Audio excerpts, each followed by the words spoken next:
Hello, one and all. Welcome back to the A2theK Wrestling Show. And we are here for segment 3, which is 10. The 10 worst moments in professional wrestling to show a non wrestling fan. Now, Anthony, we spoke about this last week. We decided it was going to make a wonderful segment. Indeed. Now, it's a very difficult segment, Carl. Right. So Mhm. before because I'm going to kick us off, but before I do, I want to make it clear, we could probably do a list of about 100, right, comfortably, Oh, right. yeah. You could make a list of 10 just from the Attitude Era alone. So this is one of those rare occasions where I'm going to be very clear now that this is 10, that. I think we're trying to be reasonably balanced Mhm. and give 10 examples, past and present. And I think it's the fairest way to do it because there's some stuff in recent memory that kind of encouraged this whole thing. Yeah. Definitely not because we're Um, super reactive, or no, anything we're like not that. super reactive. But for me, there's a couple that have made me go, ah, this is, and again, this is what this is all about. This is like, if somebody walked in right now and this is the bit they saw, they would be like, "The fuck are you watching?" And it's those sort of examples. And because there's been at least a couple in recent memory for me, I'm like, I want to try and make sure it's reasonably balanced. So there are going to be some that you might look at and go, "Well, no, some have been worse than that." Like remember back when X, Y, and Z. And you go, well, yeah, I do, but again, we could be here all day. I'm confident we could get to about 100. I really am, but this is the 10 most sort of prevalent to us, I suppose. Hmm. Um, so by all means, if you want to tell us your ones, the ones you found to be the most cringeworthy, then join on in. We love it. Yeah, please do. And I think, to caveat that, there was a lot of things which we had on here which we have chopped and changed. We've moved around, added, deleted, and yeah, there's a couple of recent bias, I would say, mainly Yeah, driven I by mean, me and my arguably, recent fume I'll be with the honest. product. But But look, I'm looking at the list right now, right? And as an example, I'll give you this as an example, right? There is no mention of the live sex celebration, right? And that would be on anybody's list, right? And arguably, number 10 would be trumped by that live sex celebration. And mhm. my number 10 isn't as bad as that, but it is a recent one that pisses me off. So it's on the fucking list, right? Yeah, so Uh, basically, it's our list, and whether you like it or not, it's our list yeah. anyway. So But they're my examples that you're not going to see. We acknowledge the live sex celebration is absolutely cringeworthy, and it is one of those things that you'd be like, "Look, this is not what it looks like. I'm watching wrestling. Yes, that is a honest. bed, and yes, they are having sex." Yeah, But and that is Lisa's tits that just popped out. But still, but yeah, this is it's not an exhaustive list, let's say. mhm. So, just instead of just justifying myself before I even talk, Cal, number 10, right? And I'm going to cheat a little bit straight out the gate, right? And I'm going to say it's a couple of instances with Nia Jax. So the one I've noted down, and probably the cringiest one, it was the whole my hole incident, right? Which was, to be fair, a fairly throwaway moment in a match where I can't even remember who she was against now, but they basically landed her onto the ring apron Oh, on her ass. it was Lana. Remember the summer of Lana, Oh, the tables. This yeah. was the eventual table And match. yeah, and so we got this instance where she landed on her ass, and her reaction was to shout "my hole" as loud as she could, which is it's cringy. And you go, well, that's a very quick throwaway moment. But coupled with that, I just want to because I want to sort of itemize it as the type of cringy stuff they decide to do with Nia Jax on a regular basis. Because anytime Nia Jax is on my screen, I think I'm going to get something cringy like that. Because let's not forget the weeks and weeks and weeks we had of jokes about slipping. And she wasn't even the one who slipped at WrestleMania. But then we just kept going with this as a fucking joke, and it's not funny. So It's really not. I It's kind of I awful. kind of just want to couple those sort of Mm. when that sort of example where it's something sort of lowbrow and stupid that they're not willing to admit is lowbrow and stupid, and it just keeps getting put on your screen, and you're like, this is borderline embarrassing. So it's Mhm. by no means the worst one, but I think it deserves a mention for those sort of stunts you get usually from the same. So they've decided Nia Jax is their person for this kind of stuff. So usually something from Nia Jax, sadly. Yeah, and I think you're right. I think this got latched onto and became almost like a bit of a, you know, a media frenzy. People who are even non-wrestling fans kind of saw this and were like, haha, look at this.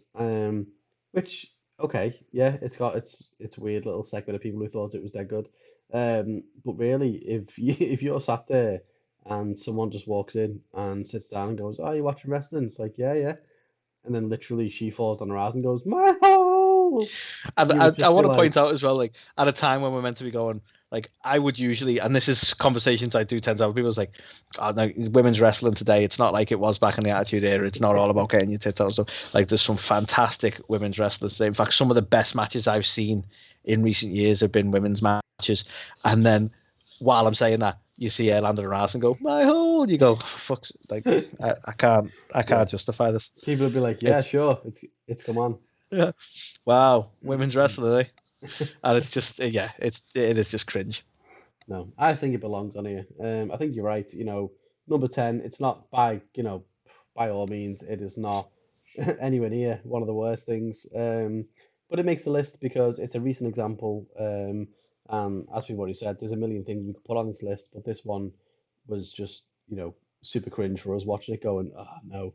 And if anything, it felt like they were trying to force that viral reaction as well, which is something which Yeah, in its own like they're right trying was to like, make a well, meme. yeah, exactly. And it's like, oh no. So yeah, it kind of stands out in its own right. So yeah, Yeah, that was number 10. Number 9, I want to bring to you, Anthony, is good old Dr. Heine. So I can't remember the exact year this took place, but I feel like it was basically, in the 90s. um, yeah, probably late 90s, early 2000s. But basically, what we got was a 7-minute long sketch from the inner working mind of Vince McMahon, who plays the wonderful Dr. Heine. Now, obviously, JR had been suffering from Bell's palsy quite a bit. And one of the side effects he had as well was, I believe it was a side effect, was that he started having some, colon issues and, kind of complications. Um, and so, yeah, basically, he was going through some real life surgery at this point. Now, he was on a massive morphine drip and, like, literally in a terrible position where he could have even died, while this was airing. And this is from the mind of Vince McMahon, who goes, "Oh, what? JR's getting surgery on his ass. That's hilarious. I'm gonna put this on telly for some reason." Um, and the whole skit. As you do. So 7 minutes, 7 minutes of this. The whole skit basically revolved around Vince McMahon playing Dr. Heine performing that colonoscopy on JR. So we just saw this giant prosthetic ass, and he would just pull various items out of that ass. So he'd pull out JR's barbecue sauce, a fucking football because he's an Oklahoma Sooners fan. There was random sound effects that were happening the whole time as well as he'd listen in with the fucking stethoscope. And then eventually, like one of the main gags of it all was, you know, JR's head. Like, oh, JR, this whole time you had your head up your ass. And it was like, right. But yeah, the whole time there was like, it's a slobber knocker, all these weird like little sound bites coming through from JR as all this stuff's happening. Um, and then ultimately it ends in Vince McMahon basically shagging the nurse slobber knockers on the table, probably on the on top of JR, I would imagine. Um, and so yeah, ultimately, what the fuck? What the fuck was this piece of television?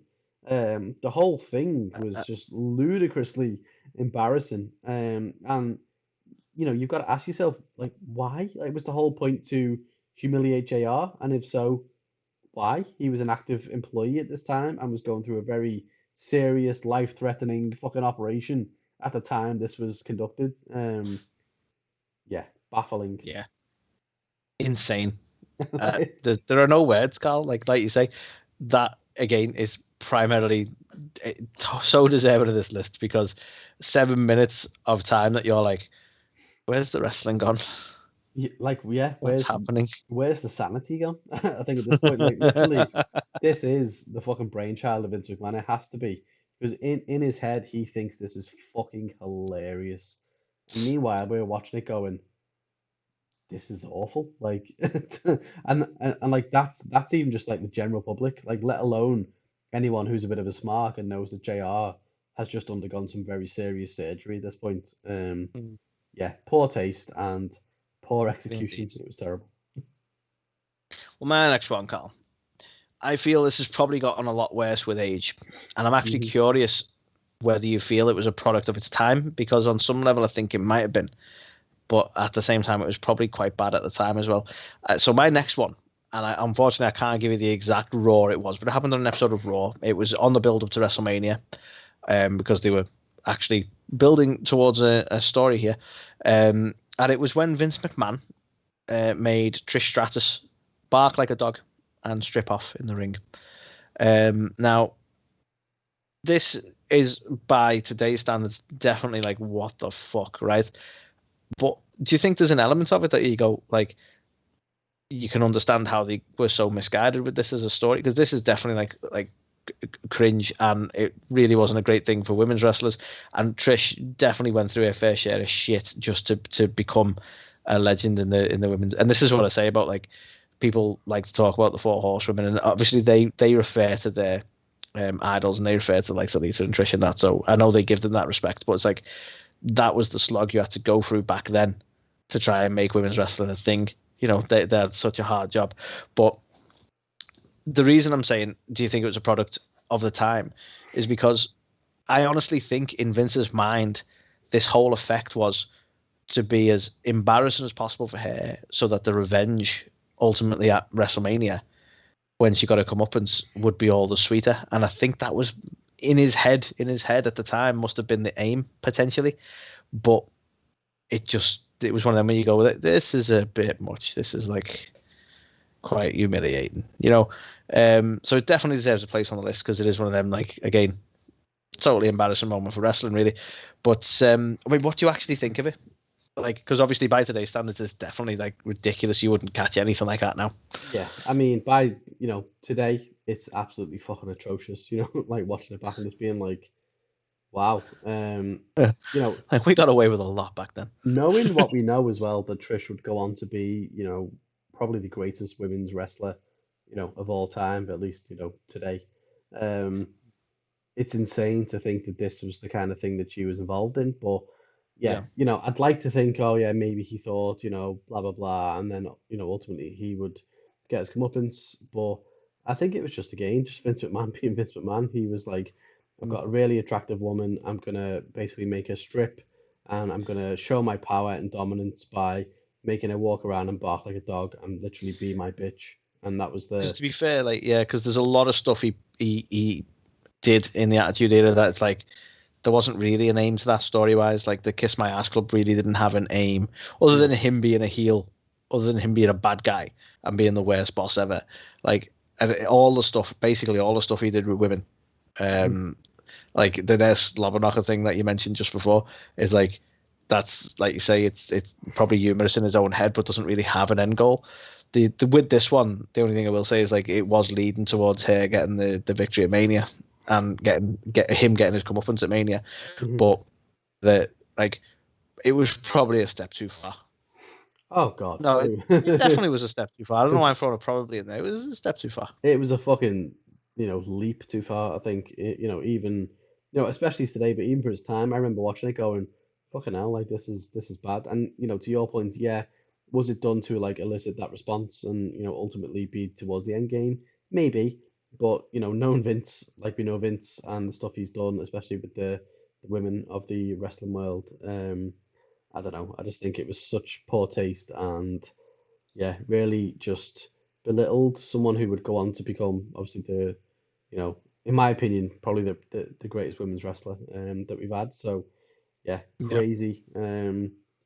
crazy, crazy stuff. And What's even crazy, I don't know why it's crazy because I think it's incredibly professional of her. I'm not saying she should have fallen out with the company, but like, she's made guest appearances ever since. She seems to still have a really good relationship with both Vince and the WWE, and she has never taken any sort of issue with that. I mean, obviously, if you ask her about it now, she probably wasn't classing it as one of the highlights of her career, mhm. but she has never let it get in her way in terms of having a relationship with WWE, which is you No. know, you wouldn't have blamed it if she did in some senses, but Yeah. Well, I think obviously after all this, she went on to then obviously become that women's champion and become the greatest women's wrestler of all time. So I think, yeah, it's definitely paid the dues.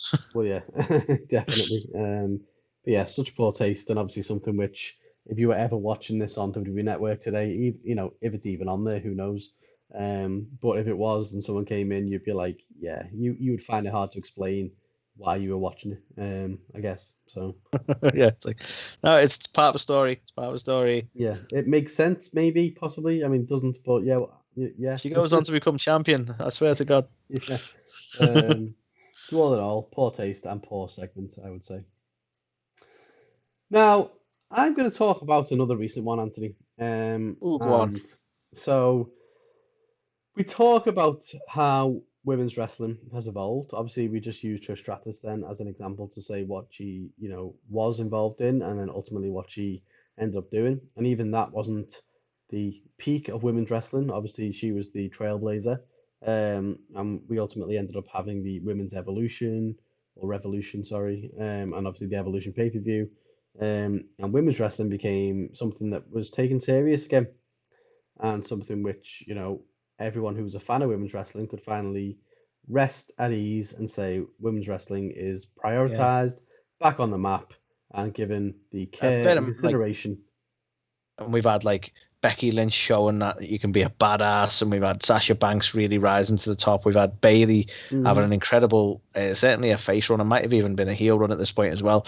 Like so many great women's wrestlers showing exactly what women can do.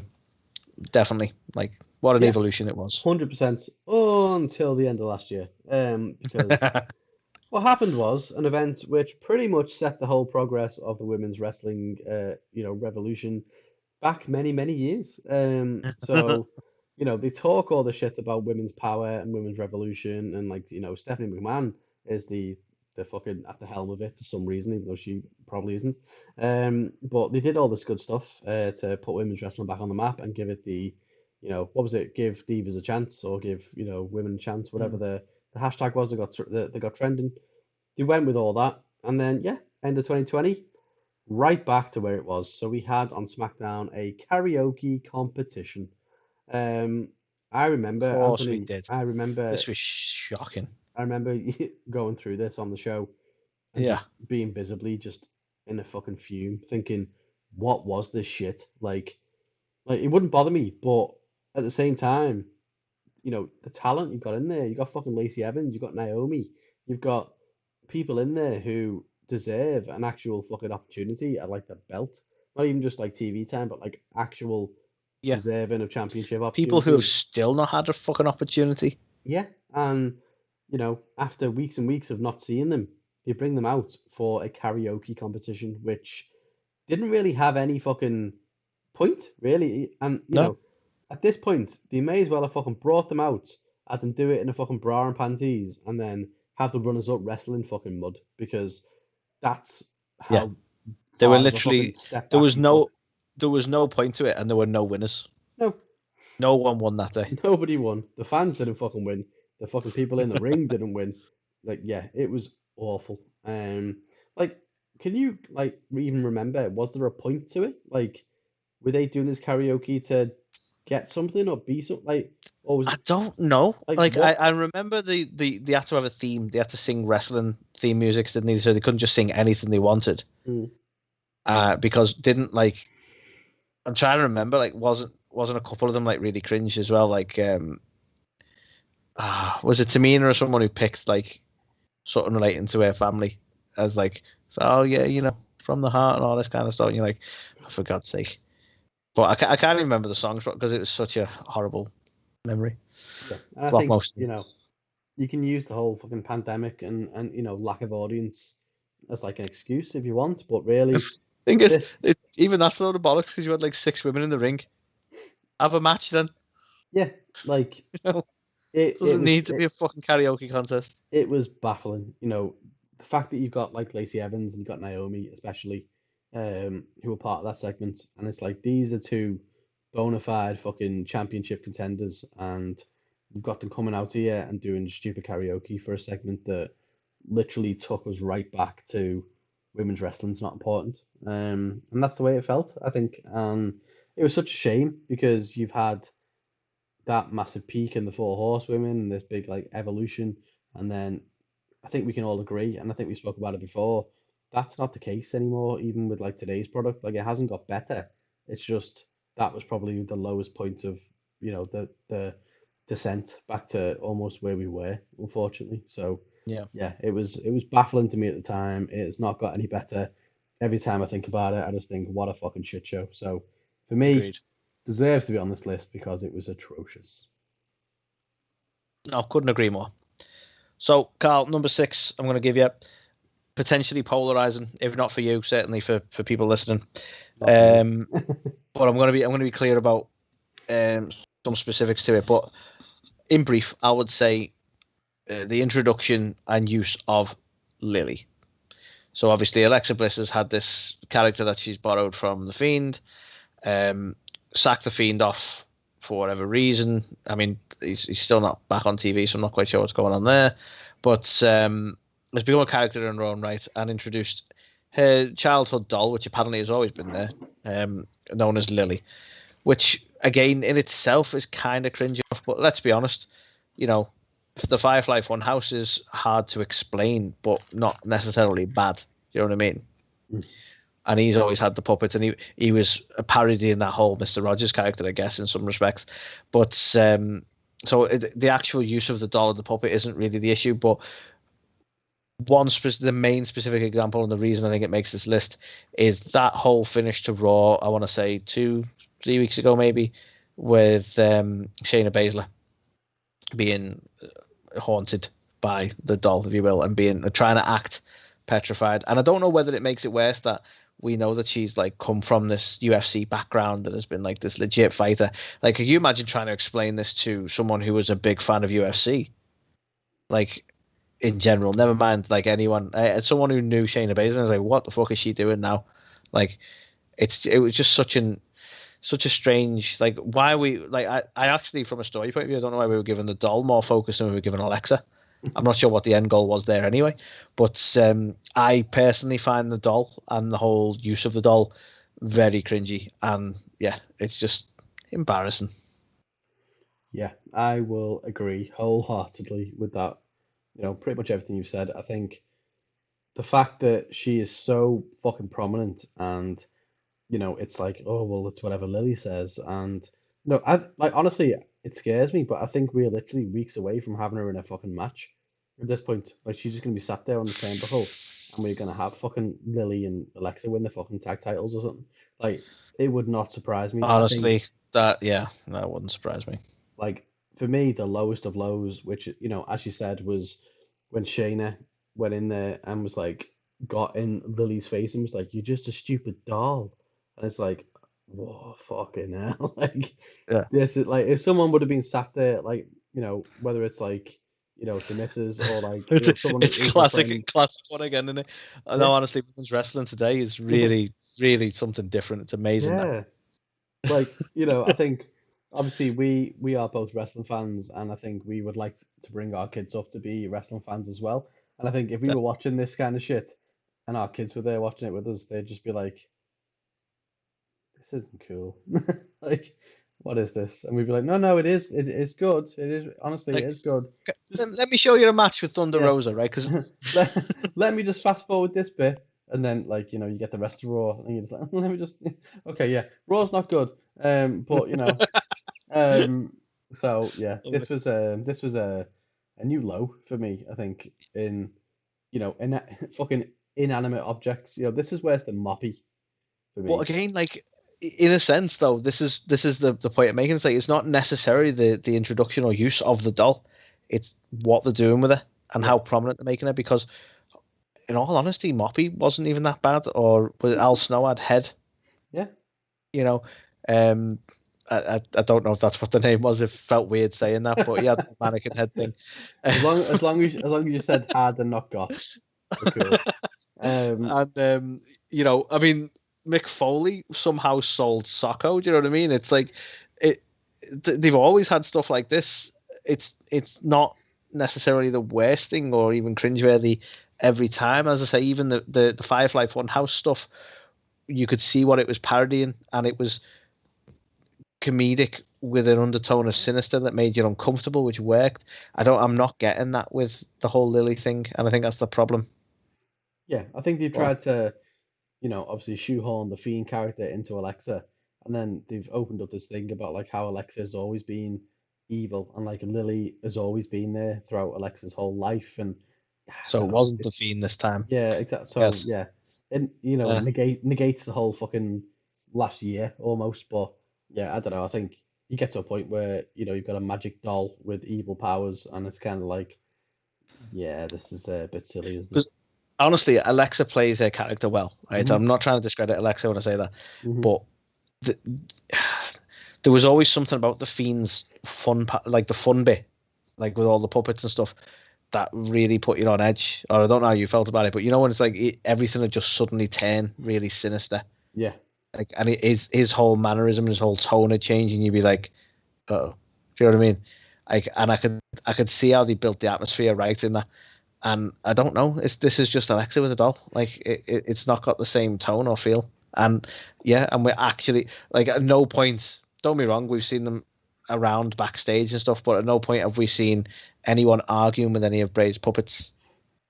Well, yeah. So I think maybe they went a step too far with the Shayna Baszler stuff. Definitely. Hmm.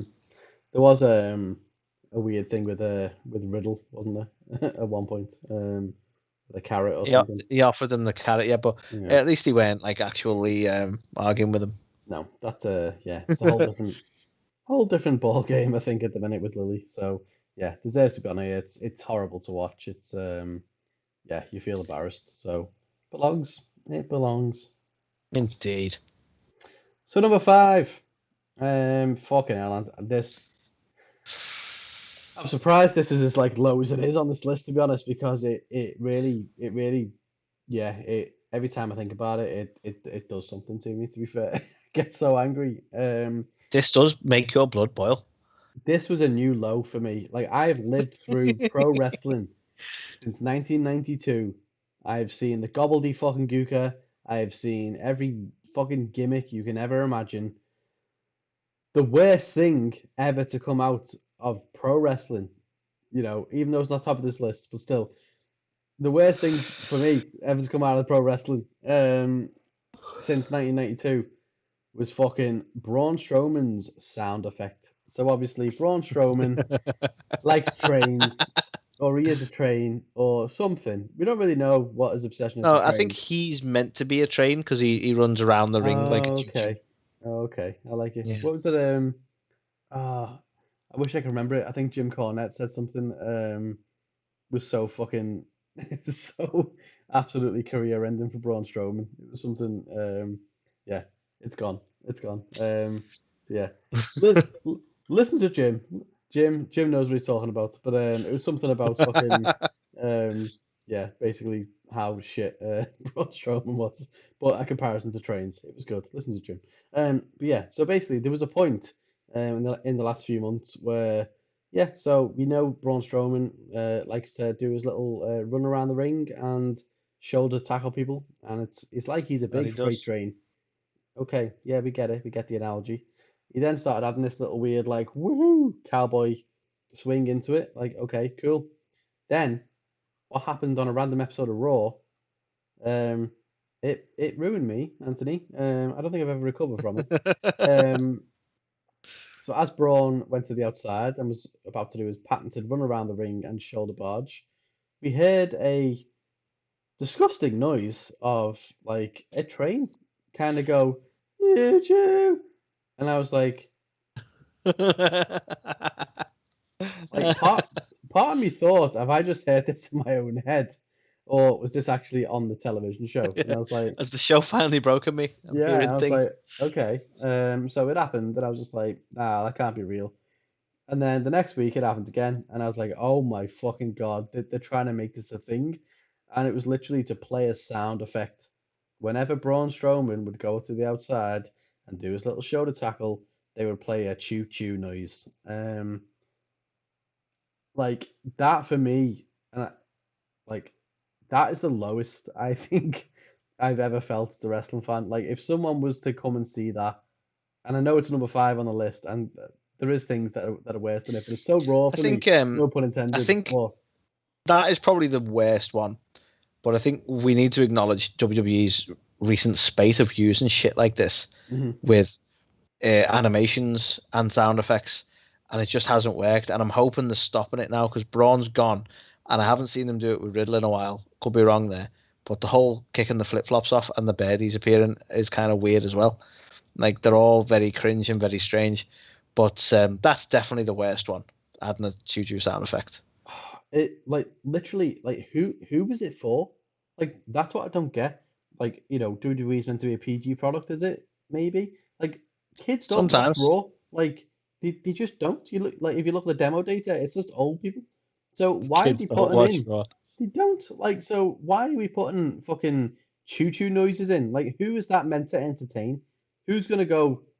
I just like what would you? It's batshit. It's fucking batshit. It's just I Vince at am. home. Ah, Like honestly, I can't find any kind of sense of rationale I think around it.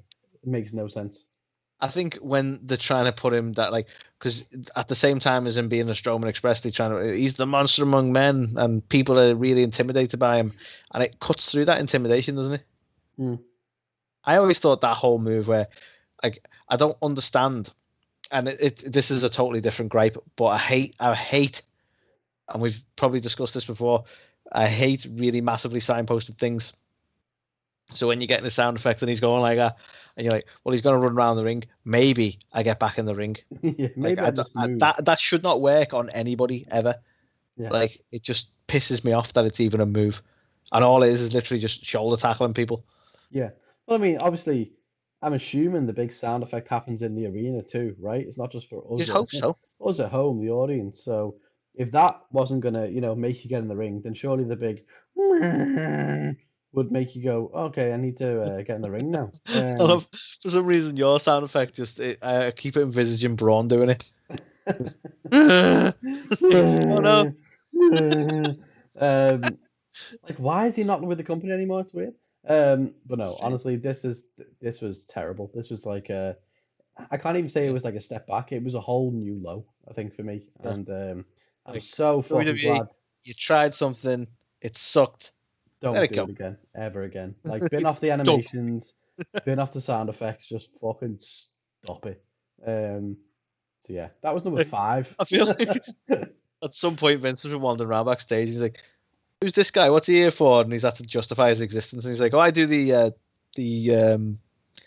do the sound effects." Oh, okay. Okay. I guess Yeah, you can stay then. they're good shit. Yeah, can we do a train noise for Braun? Sure. Uh, Like So we said, he needed training, dumbass.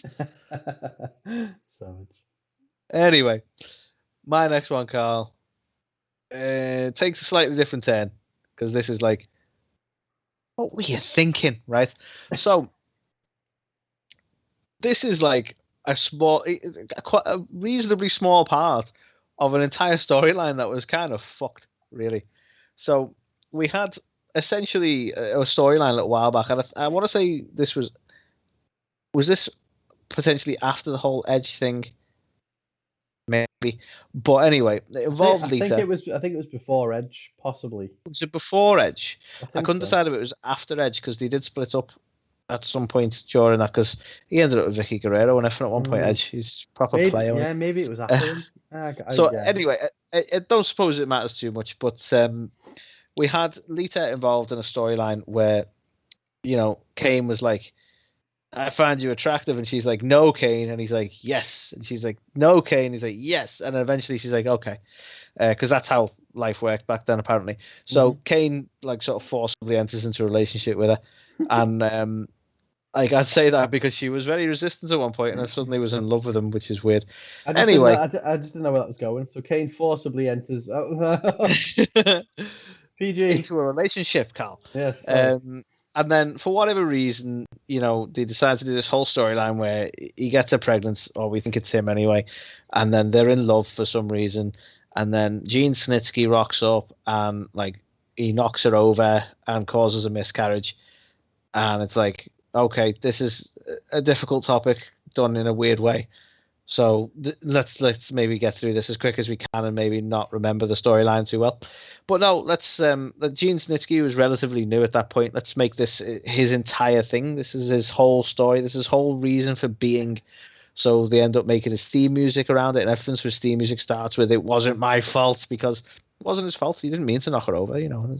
And what better way of conveying that it wasn't his fault, right, than to come out to the ring with a fake a doll, basically a fake baby in a pram, and then at some point during this little skit where he comes out with the baby to, I don't know, prove it wasn't his fault. I'm not quite sure what his end goal was, to punt said doll into the audience, and that's Gene Snitsky, and this was all done with the aim of Gene Snitsky being the bad guy to a feud with Kane, who, like, I'm not even sure they conveyed it as like a consensual relationship he had with Lita.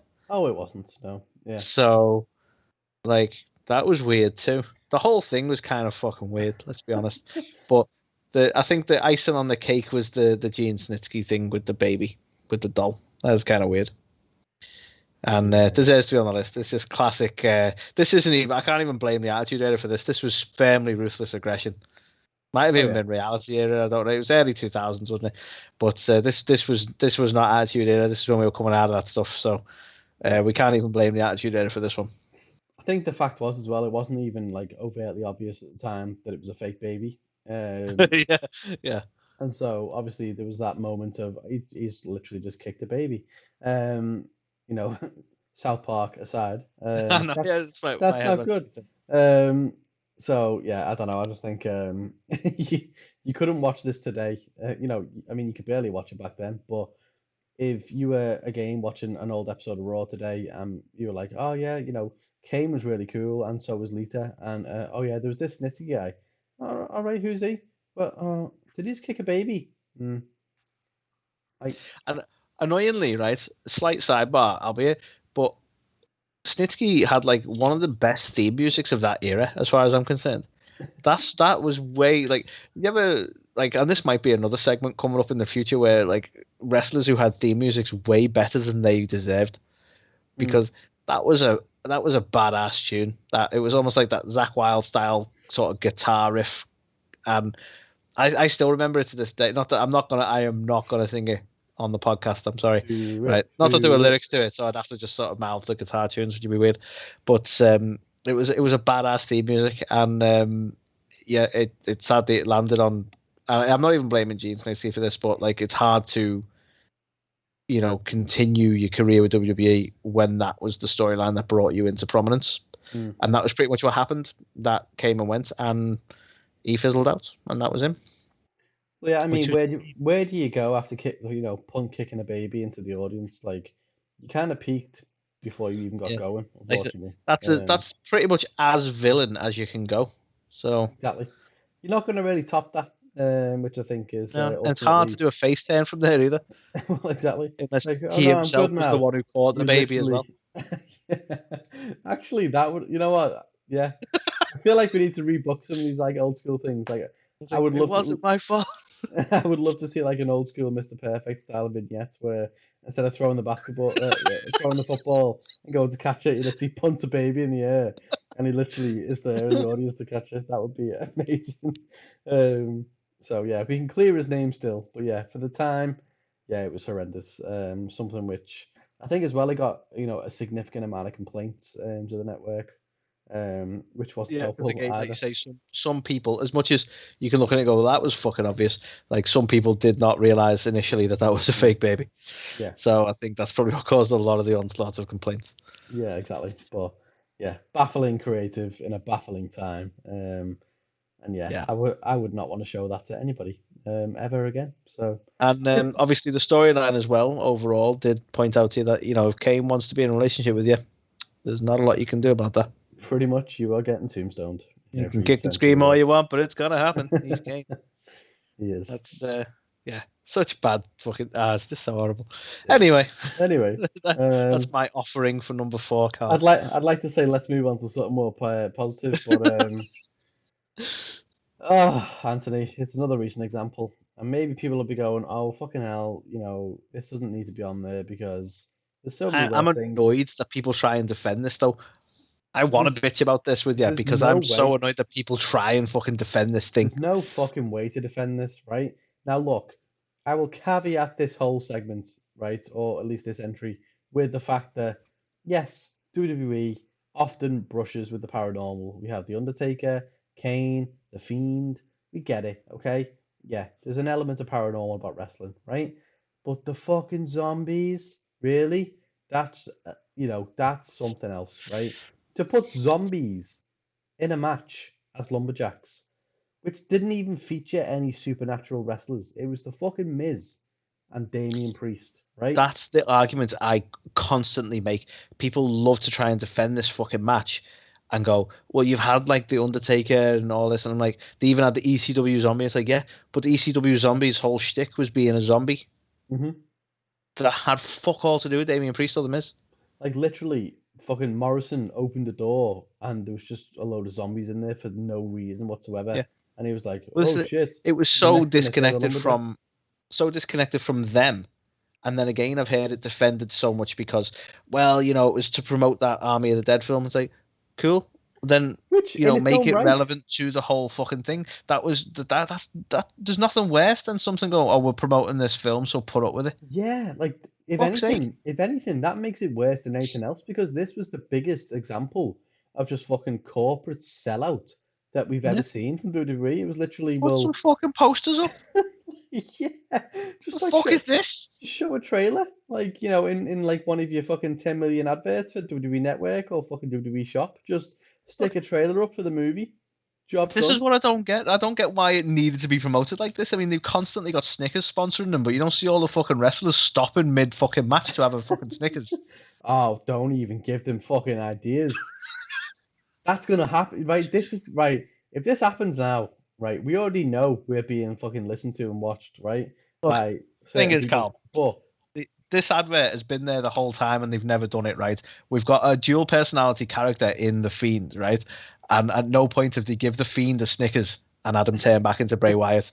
not And yet. that to me is a missed opportunity straight Just away. wait until he comes back, Anthony. It's like That's you're why not that's why yourself it's when you're been gone hungry. so long. Yeah.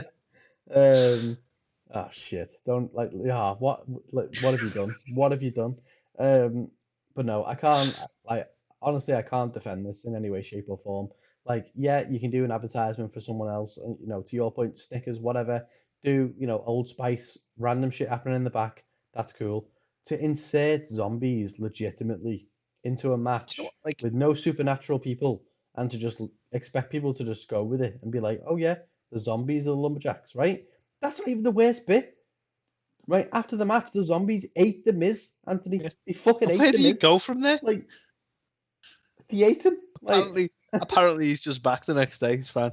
well, yeah. Like But obviously, like, it just so happened he suffered an actual injury in the match, and so he was off TV for a couple of weeks.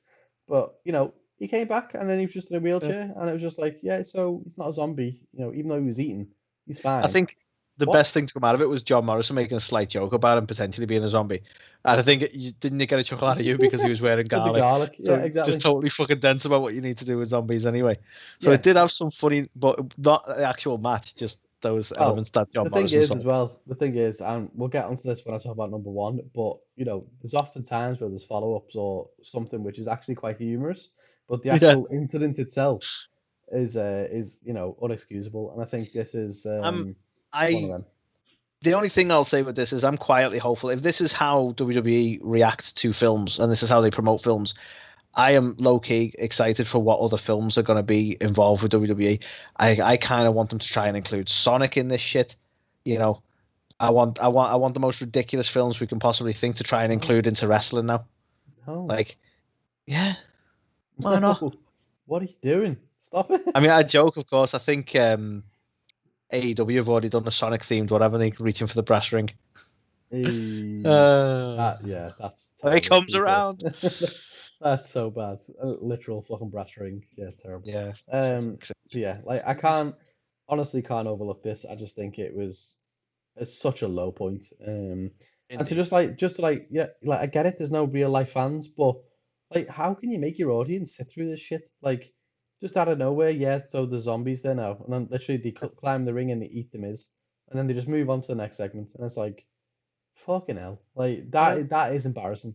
That but is you see, honestly embarrassing. it like, and I shouldn't be annoyed by these things because they aren't the elements that you need to be concerned with. It was like, okay, so the A2 wrestler, like kayfabe story wise, who made them leave? Well, yeah, Who ushered them out of the ring? he was super cordial for the rest of the show. But Like, that one match, they don't fuck with security apparently. It's so weird. that one, yeah. Or did they all end up in a hot tub with Damien? I don't know. Yeah, he likes to bust open the hot tub after a win, doesn't he? So, yeah. Yeah, he does. Certainly does. So yeah, that was number three. Shocking, Well, shocking. sadly, I'm not leaving Kane alone, so I'm gonna hit you with number two, Carl. So I'm gonna say ruthless aggression era again, maybe. Attitude? Was it attitude era? Couldn't have. Oh, yeah, I Oh, think it was. sorry, you're just saying no because of the storyline. Yeah, Okay. sorry. So Yeah. there was a point in Kane's history when he was being hassled by, was it both Shawn and Triple H or just Triple H at this point? I can't remember. I But he was think it being was just hassled Triple H. by those guys anyway. Triple H had it in for him and was really insistent that he remove his mask. And then we find out Kane had some issues, so Kane lost his mask, and we found out he actually wasn't horribly disfigured like the wrestling world would tell you. It turns out he was just a bit mental. And then we find out Triple H has learned a dark secret of Kane's. What could it be? And this whole mystery was built over time. What could this thing that Kane's been hiding be? And then basically, in brief, it turns out that Kane had a high school sweetheart whom he accidentally killed, and continued to have sexual relations with her because Hmm. Kane and all. He's a monster. So that no, that doesn't make any sense. Oh well.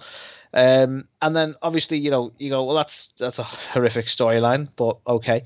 Now we'll not stop there. We'll have Triple H do a skit because he loves to do skits, doesn't he? From the T Generation X days, he loves to have a good skit where he mimicked having sex with and I'll call it the Katie Vick storyline as it's infamously known now, being the name of Kane's high school sweetheart. And he proceeded to simulate sex with the corpse. I think it was in the coffin or on top of the coffin Hmm. as well in this skit. And it's just this is probably the first example I go to when I think of doing this top 10 of. I sure hope somebody doesn't walk in while I'm watching this fucking stuff. There's just no way to. This is wrestling. Nah, it was just so fucking weird and yeah, just what were they thinking? How did you even write this? Like, it is baffling to think that this was even a thing. And obviously the punchline of I just screwed her brains out, and while he's there with her brains in his like, really, like, Yeah, fucking hell. This was a whole new level of fucking shockingness, and I think it's well documented now. Everybody knows about this as an angle, and then you know what transpired. But like, when is it ever okay to bring necrophilia into the fucking into the pro wrestling world? and not even when is it okay.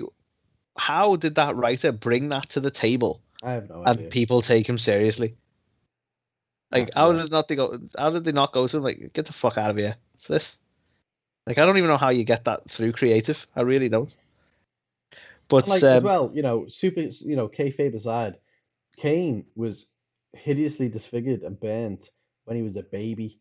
So how did he have a high school sweetheart? Because he was, all twisted and tormented all the way like, through his high school. it's not canon. It's not canon. Exactly. Love it. That's my biggest gripe. That's worse than actually what it was. It's the fact that it didn't stay true to the character. They don't know Kane's storyline at all. Well, no, you make a really good point. And Mm. I do want to give a note too because I think you mentioned it before with like they can when they come back when we talk about the zombie one and they can like something can come back from it that is quite funny but the actual initial storyline was cringe. I always remember when Kane was doing couples counselling with Daniel Bryan Mm. when they were Team Hell No, and they were in like a group session and they asked Kane to talk about his life and he mortifies everyone in the room And in and amongst that story, he mentioned his high school sweetheart, Katie Vick. And I was like, I'm so glad that they poked fun at that, because that'd be like the worst thing to learn in therapy ever. But yeah, so they have since poked fun at it, and that was funny and effective. But this Katie Vick story, yeah, just one of the definitely deserves to be at least number two. I do think your number one has pipped it, I'll be honest, but this is definitely for me one of the most. This is either have to be one or two for me. Yeah. It's just the one of the cringiest. But I do think yours may slightly tip it. So shockingly, number one, and there was some honorable mentions, and I think as Anthony said at the start of the segment, if we've missed something or you disagree, do let us know. But there was stuff on there like the Bailey It's Your Life segment, the Val Venus Choppy Your PP segment, Oh yeah, other. before we do number one, let's do a quick super speedy speed round then, shall we? Okay, what else you got? Okay. I had them. Any match that involves dog food. Oh shit, yeah. Yeah. Hmm. Not quite in the same realms, but Shawn Michaels massively overselling the entire match he had with Hulk Hogan, because that is kind of Yeah. hard to explain. Like, so we're meant to believe this is real. Like, no, not this one, not this match. That's kind of weird. I'm hoping you've got some classics from back in the day. Like I we always remember mean, the infamous Piper's Pit stuff, but I don't know whether any of them are actually classed as cringe. I don't suppose, but there was stuff with like Ultimate Warrior and Papa Shango, where Ultimate Warrior's violently sick, which is just very clearly pea soup. Um, you know, oh yeah, there's a lot of let's not forget Gillian Hall's face deformity or wart being eaten by the the boogeyman. I mean, boogeyman. even just the boogeyman character probably is it's its own Yeah, I entry.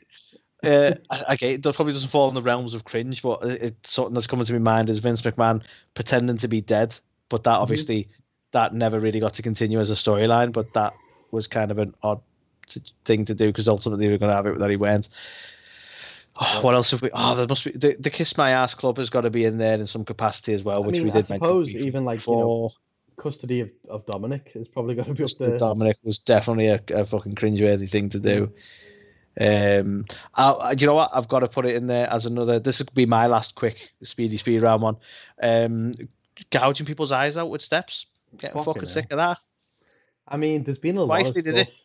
There's been a lot of stuff recently. Which yeah, I think we could probably make a top 10 of stuff just in the last 2 years, if I'm honest. Yeah. Um, like actually baffling how bad it's been in the last few years. But yeah, none, Anthony, of which could top our number one. So way back when, the wonderful Mae Young began a romantic relationship with the world's strongest man himself, Mark Henry. At the time, he was known as Sexual Chocolate because, yeah, I mean, he's still known as it to the right people. he is to me. Yeah, so they began a love affair. The 70 odd, 80 odd year old Mae Young and Mark Henry, which ultimately resulted in Mae Young, getting pregnant. Um, as you do That's what happens. That's what somehow. happens. And yeah, so despite being put through many a table by the Dudley Boys and other hijinks along the way, we eventually get to the very, you know, the the beautiful moment of Mae Young and Mark Henry's And birth. Mark finally getting to set his eyes on his newborn Well, that's baby. it.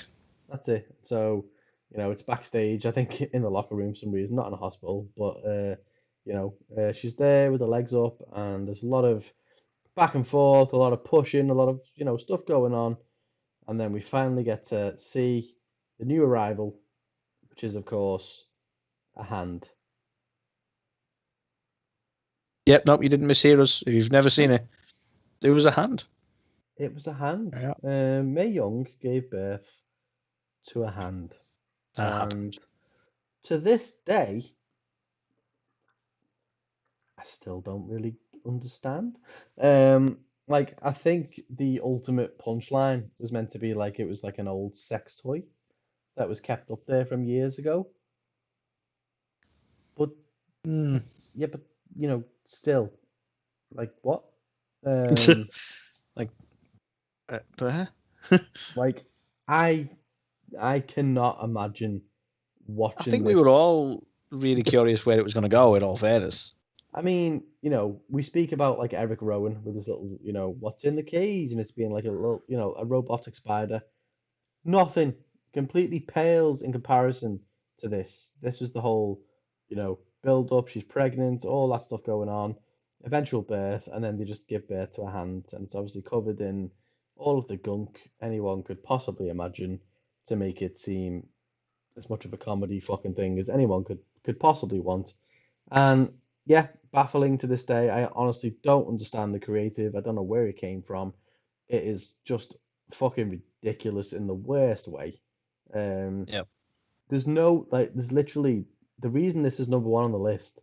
There is no circumstance where you could put this on with somebody who isn't a wrestling fan.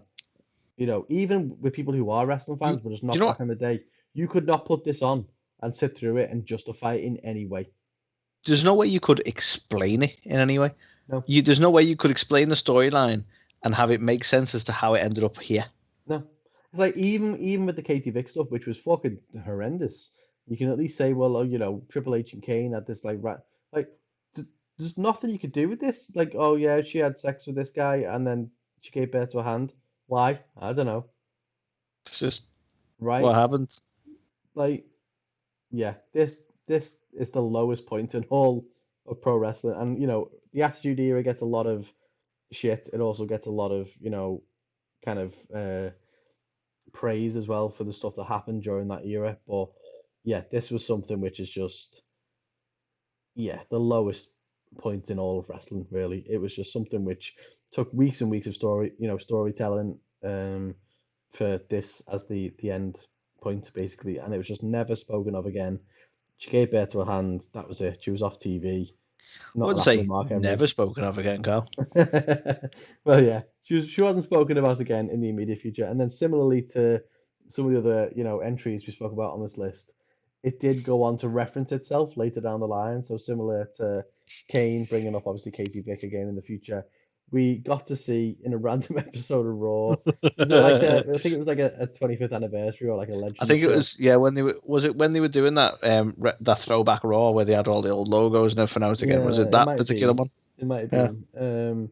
Yeah, obviously, Mae Young's child made an appearance, which is obviously a guy just in a giant hand costume, and it was so fucking ridiculous. But at the same time, you had to laugh It because, did it did get a laugh out of me, I must admit. yeah, it was just like fair play to them. They fucking referenced it. They could have just pretended it never happened again. But yeah, they did bring it back up, and they did try and turn it into a positive, and that bit was funny. But there's no way to justify anything that happened with the whole Mae Young birth and the hand, and none of it made Yeah. sense. And all in all, it was fucking terrible. And that was our worst ever thing that you could ever show to a non-wrestling fan. Yeah. Try and beat that, guys. Don't think Yeah, anyone can. beat that. But no, like as we said, tell us, is there something we've missed? Do you think something like the Bailey "This Is Your Life" segment thing, like should that be on here instead of something else? Would you Because have put it in a honestly, different more and order? more keep cropping up. I'm really curious what people rate as like their worst, cringiest one. Yeah, Because more and more keep cropping up in my head. Like, and even ones that like again probably weren't didn't seem as bad at the time. But like, do you remember when X Pac done blackface because he was doing an impression of Mark Henry? I mean, all of them did. Like the whole the X Nation segments, they were all blackface, really. All right, Um, I wonder why X Pac gets so prominently noticed. I always eh, remember X Pac because he's yeah, wearing the big suit as well, wanting to make himself look big. yeah. I don't Well, I know. mean, Always obviously, remember him. Triple H was being The Rock, so he had like Yeah. his stuff on. You had Road Dogg being D'Lo Brown. Yeah, yeah, true. So Like, yeah, you said they all did. I think Like, even Billy Gunn was Godfather, wasn't it? It was only that comedian fella who was being Owen Hart, who was like a white guy for a white guy, but. but yeah, like stuff like that. You go like looking back now, you go, I can't explain that. Mm. But I mean, there's even some of that, I suppose, like the whole Billy and Chuck thing as well. Like that wouldn't land today in the same way, I don't think, because they were basically chastised for, not being gay but really being straight. But you know, like there's a whole. Well, to be honest, I think it was more for the punchline because the whole thing was like they were overtly sexual and in love with each other. Mm, And then all for months that they were like that, they were like just kind of over the top, and there was like this suggestion that they were gay and they were into each other. They would get to a point that they were getting married, and then that was the punchline, wasn't it? It's like, we're not gay. And it's like, right, all yeah, that was to just be like, we're not yeah, gay. Why would you think that? And it was all for that punchline. So yeah. it's quite cringe the way they set it up, really. Yeah. No, definitely. But like, I mean, there's loads of stuff. Like obviously, Natalia with her farting gimmick that she had, the whole piggy Or earring throwing segment, tantrums. the I know, I'm tantrums. glad that didn't fucking last long. Yeah, there's literally a million things that we could have put on this list, but this was That's our it. top 10. Carl, this is a book waiting to happen. 1,000,001, 1,001 cringy wrestling moments. I mean, yeah, We it can could make an definitely. encyclopedia of this shit. I mean, we could definitely have a series with that, I think. But yeah, let us know. Have we missed something off that is just glaringly obvious that we have been too silly to put on the list, or do you agree? Let us What know. we want to know is what is your most cringeworthy wrestling moment? What is your worst in your opinion? Because I can totally agree with Carl. I think Mae Young takes the cake for us.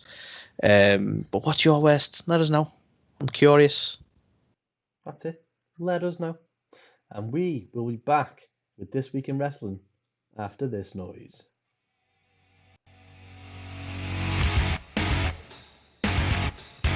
You're watching or listening to A to the K. The A to the K. A to the K.